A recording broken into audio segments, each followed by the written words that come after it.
Good afternoon. Thanks for joining me late on a Monday afternoon. As you know, I made some comments up in Northwest Arkansas, but I wanted to come here to Little Rock to also answer questions of the media since we couldn't do it remotely today. And I wanted to first say that I've been in law enforcement for a long time. I have obviously worked as a federal prosecutor with law enforcement. In my federal positions, at DEA and Homeland Security, I worked with law enforcement, and there's not a public official that has more respect for law enforcement than I do, and I'm very proud that the state police particularly has been available and has worked very long hours, and I want to express my appreciation to them. But I also want to say that the death of George Floyd is such a landmark site in America, and it's troubling to anybody who appreciates law enforcement and their role in public safety. And to see the death in such a way when George Floyd is crying out, "I can't breathe, I can't breathe," you understand the outrage that the American people feel, the outrage that I feel, the disappointment that we have in law enforcement officers that are sworn to uphold the law, and yet they cross every line and they abuse the system. They don't honor the system. They don't honor the rule of law and justice. And so with that, I understand the outrage, the disappointment, the fear, and the distrust that is prevalent in a community in African Americans that calls them to come out and to demonstrate and to protest. I respect that, I understand it, I identify with it, and everything that we do should recognize that personal feeling that they have and fear that they want to call out and to demonstrate and to cry for justice. And I recognize that, and I support that. During this time, it is my job as governor to make sure that those that want to express themselves as demonstrators, as protesters that are peaceful, that they are protected and that they have the right to exercise the First Amendment privileges and rights, and I support that, and I want to make sure that we, through our law enforcement efforts, protect them. Secondly, it is my job to assure that we do not have destruction of property and violence that accompanies those protests that are legitimate. And so I've got a couple different roles here and responsibilities. 2 days ago, and let me emphasize this, 2 days ago, I activated the National Guard. 2 days ago, on Saturday night, I activated the Arkansas National Guard. General Penn is here. He knows that on that night, I asked them to stay positioned in Camp Robinson because this was a peaceful protest. We wanted to make sure that what happened here or what happened across the country didn't happen here, and so they were positioned in Camp Robinson on Saturday night. It was not until we saw the damage to the Capitol Saturday night and the state police responded very quickly to that, and got it under control and dispersed the crowd, that we realized that we needed to have the continued support of the Arkansas National Guard. And so on Sunday night, last night, they were closer, and toward the end of the evening, late at night, whenever there was violence that was being conducted and destruction of property, both the state police and the National Guard responded to protect those innocent protesters, but also to dispel those who are wanting to do violence and damage to property. And so we are going to continue to utilize the National Guard that I've activated in that backup capacity to support the rule of law and the protection of property. Today, the mayor indicated that we're going to have a curfew that he announced here in Little Rock. I support that. I've been in regular communication with the mayor, And I think that will be helpful as a tool because the peaceful protest can happen in that time of day up till 10 p.m. After that, it gives us an opportunity to say it's time to go home, and the opportunity to protest will be recognized and carry out prior to that time. Tonight, I want to make sure that we're there to support the peaceful protest that has been conducted, that I've witnessed, that we've all witnessed, and to make sure that they are protected. And that's the first responsibility of the state police, working with the Little Rock Police Department and the Arkansas National Guard. But let's not let violence and destruction of property, which we've all witnessed, undermine the message that is so important that is being conveyed by the demonstrators that they want to convey their heartfelt emotions about. And let me be clear that I will not tolerate acts of violence or destruction of property that is inconsistent with a peaceful protest and unnecessary, undermines that message, but primarily it just simply is not Arkansas, and it's not what we are about, and we expect to have everyone protected, and that we don't have the same type of looting and violence and acts of destruction that we've seen in other states, but we've also regretfully seen it in isolated incidences in Arkansas. And so with that statement, I'll be happy to take any questions. Right. Governor, Senator Cotton has called for, raised the possibility of bringing in the 101st Airborne, the 82nd Air, the 1st Mountain, the 1st Cavalry, the 3rd Infantry, quote, whatever it takes to restore order. From your perspective, what kind of impact would it have if we brought American troops into American cities to face off in this environment?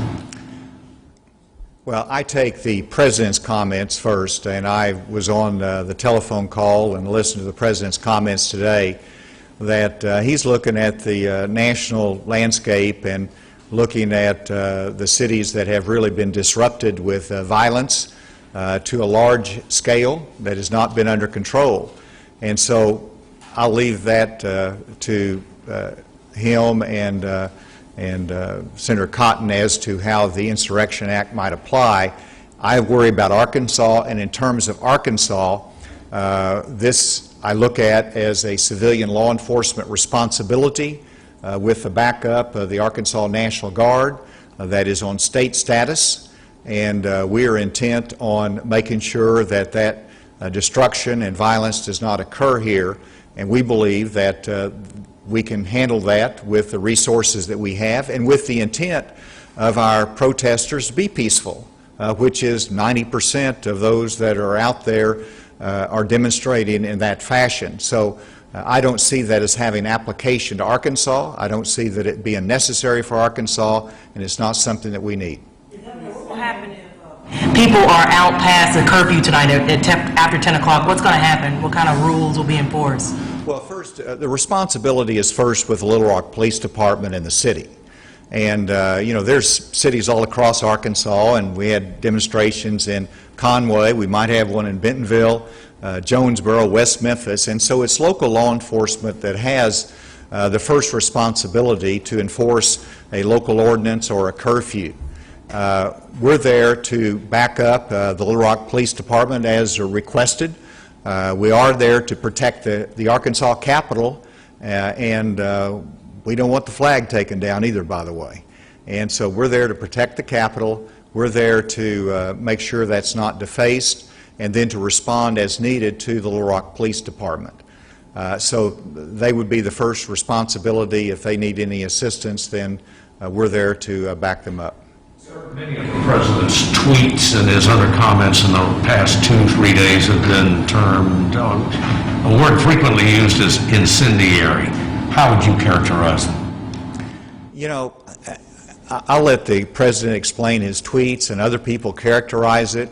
I just look at Arkansas and what we need to be doing, and I try to be careful in my comments. I want them to be supportive of the rightful exercise of outrage by the demonstrators. That's just important to emphasize. And the President has done that. He should do it again and again, because we've got to get through this as a nation, and we've got to resist the division and somehow bring a more unified spirit, and it starts with communication and dialogue. So the President's very concerned, obviously, about the rule of law in our nation and how we're looking across the globe, but also the destruction of personal property. So he made his comment. I just want my comments to be balanced, and I want them to be fair, but supportive of both the rule of law and the right to protest. Yes.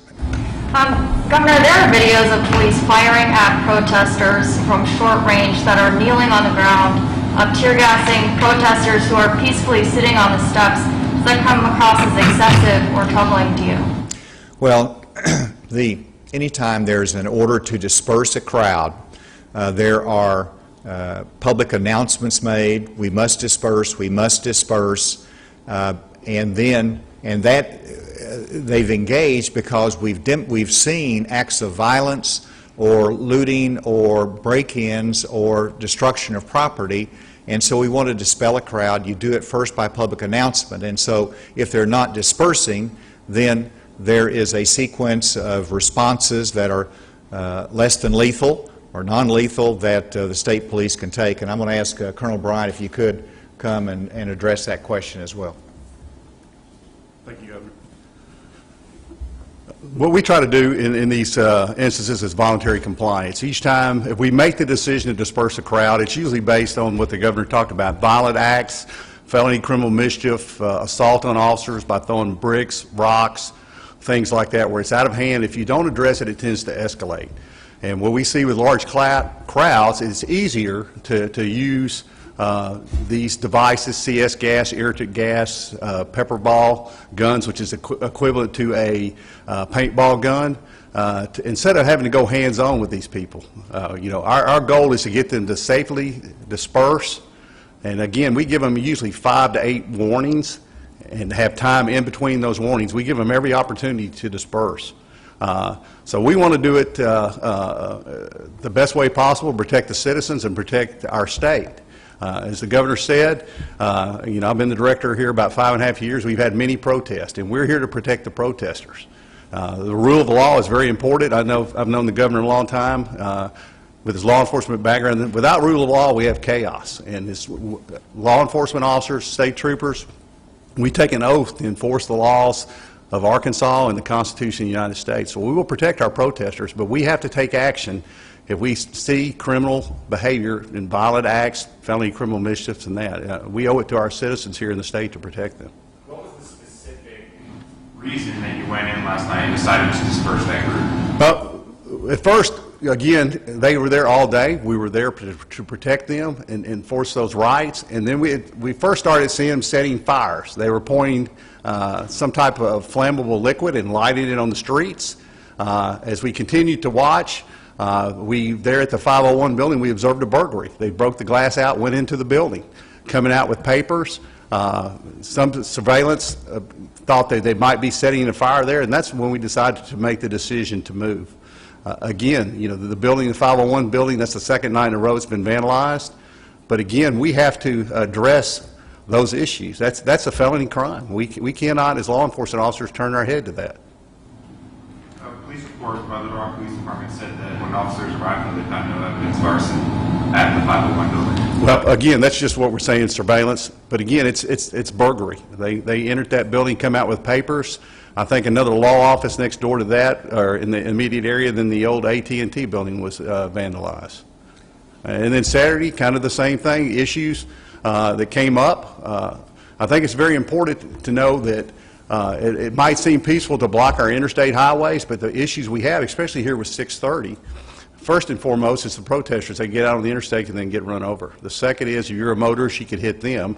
And as in all accidents, if the interstates come to a complete halt, what we worry about is secondary collisions. What I mean by that, if that traffic stop and you used to have cars driving the speed limit 65 miles an hour and come up on them, we have a lot of secondary collisions, which is really dangerous. And then 630, if you think about it, they block both lanes, east and westbound lanes, And that is the center core of medical help here in Arkansas. You have Children's Hospital, Baptist, UAMS, and when those roads are blocked, people need emergency treatment. They can't get to those hospitals.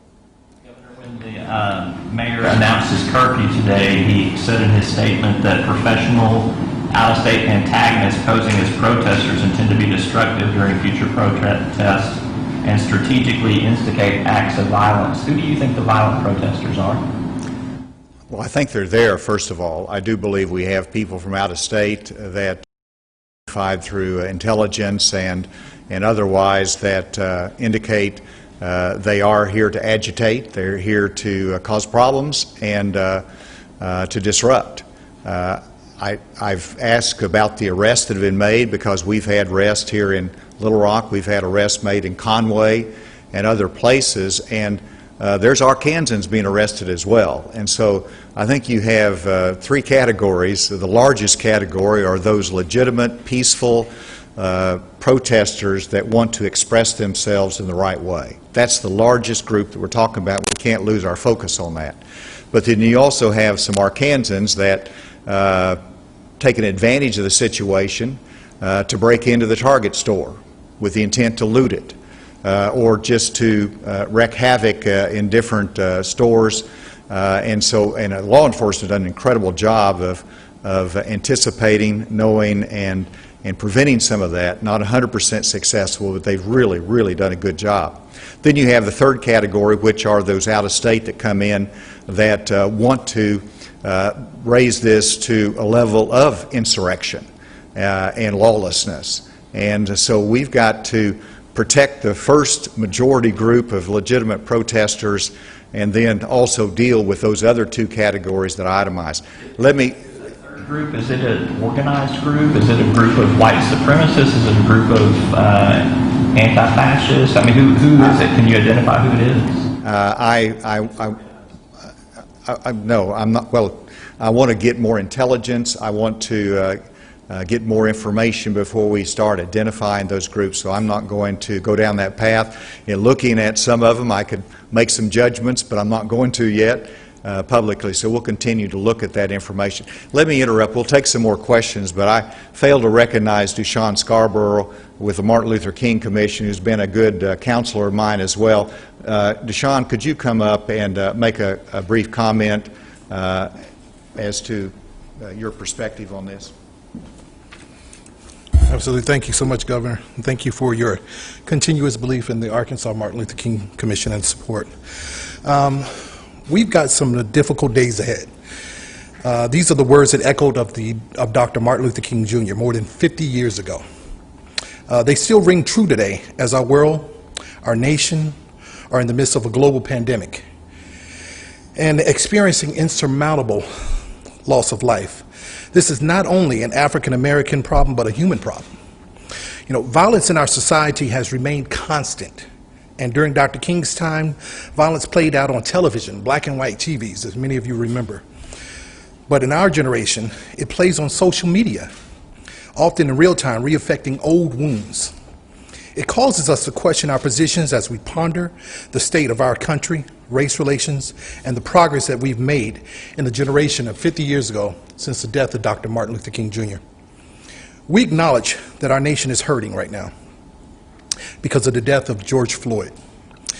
The loss of human life is difficult to deal with in any situation. These painful images, played and looped on every news station throughout the world, will never be erased from our consciousness. We're all concerned and hurt, and we all should be concerned. As a father and a black man, I have to be vulnerable and say that this hurts. It hurts me, and it hurts my community. The Arkansas Martin Luther King Jr. Commission has formed several viable partnerships with law enforcement agencies across the state who have served at several events in the past. We have worked hand in hand with these agencies to spark community dialogue and build relationships throughout the state. However, the recent events surrounding the death of George Floyd has damaged the community's confidence in our law enforcement and our justice system. As a result, many of our races, all ages, all backgrounds in cities across the United States have taken it to the streets to express their frustration. This again hurts our community. I understand your pain. I understand your anguish. As an African American male, I too have children. I would be devastated if anything tragically happened to them, but violence is not the answer. During the most turbulent times in American history, Dr. Martin Luther King Jr. encouraged citizens to mobilize, to organize, and to effectuate change through peaceful protests in the face of real and present danger. In order to usher in serenity and peace, and for the sake of public safety, we can best honor Dr. King by refraining from any chaos or any violent actions during this time. Violence, again, guys, is the destruction that takes away from the message and the passion of your movement. It provides an avenue for agitators to sabotage your message. Please do not give any place for these people to come in and share your message and destroy that movement through violence. In closing, I'll leave you with the words of Dr. Martin Luther King Jr. Returning hate for hate multiplies hate, adding deeper darkness to a night already devoid of stars. Darkness can drive out darkness. Only light can do that. Hate can't drive out hate. Only love, I say again, only love can do that. Remember, you have a right to assemble, but please do so peacefully. Thank you, Deshaun, and I'll second the encouragement for peaceful actions tonight as we continue to go through this. Let's take two more questions. Yes. So, is there anything you can do beyond protecting people to create calm again? Is there anything you can do to say to people, is there any action you can do to make it come to a halt, make people feel they're I think that's a very good question. As you go through the outrage, the distress, the angst, the fear, and the distrust, you've got to somehow get to a kernel of what action can we take? How do we do better? How do we prevent this from what we saw in Minneapolis happening anywhere again?